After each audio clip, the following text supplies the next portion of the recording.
এর লেগে তো কিছু কিনতে হবে ঈদে। দিন শেষে আমরা তো ফ্যামিলি ম্যান। বন্ধুরা, আমরা সবাই কোনো না কোনোভাবে ফ্যামিলি ম্যান।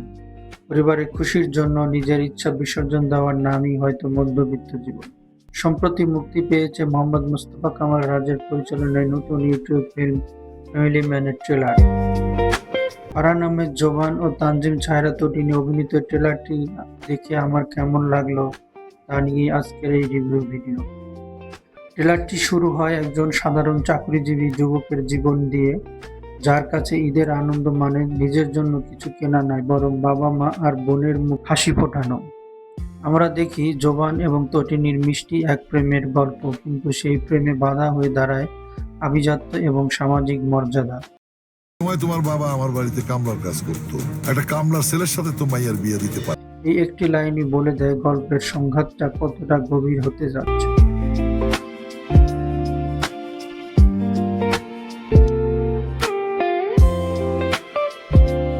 অভিনয়ের কথা বলতে গেলে জোবান বরাবরের মতোই ন্যাচারাল। একজন দায়িত্বশীল বড় ছেলের চরিত্রে তাকে দারুণ মানিয়েছে। আর তটিনী তার এক্সপ্রেশন দিয়ে দর্শকদের মন জয় করে নিয়েছেন।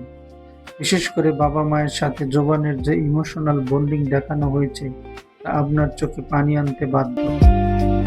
ব্যাকগ্রাউন্ড মিউজিক এবং সিনেমাটোগ্রাফিও গল্পের মুড অনুযায়ী বেশ চমৎকার হয়েছে। খাওয়া বাকি মহব্বত। আচ্ছা, ব্যক্তিগতভাবে আমার মনে হয়েছে এটি কেবল একটি নাটক নয়, এটি আমাদের চারপাশে হাজারো ফ্যামিলি ম্যানের জীবনের প্রতিচ্ছবি। তারা পরিবারকে ভালো রাখার জন্য প্রতিনিয়ত যুদ্ধ করে যাচ্ছেন। এই গল্পটি তাদের হৃদয়ে গেঁথে যাবে। ট্রেলারটি দেখার পর পুরো মুভিটি দেখার আগ্রহ কয়েক গুণ বেড়ে গেছে।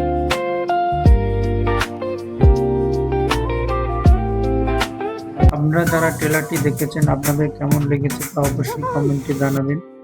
ভিডিওটি ভালো লাগলে লাইক দিন এবং এরকম আরও রিভিউ পেতে আমাদের চ্যানেলটি সাবস্ক্রাইব করে সাথেই থাকুন। দেখা হবে পরবর্তী ভিডিওতে। ধন্যবাদ।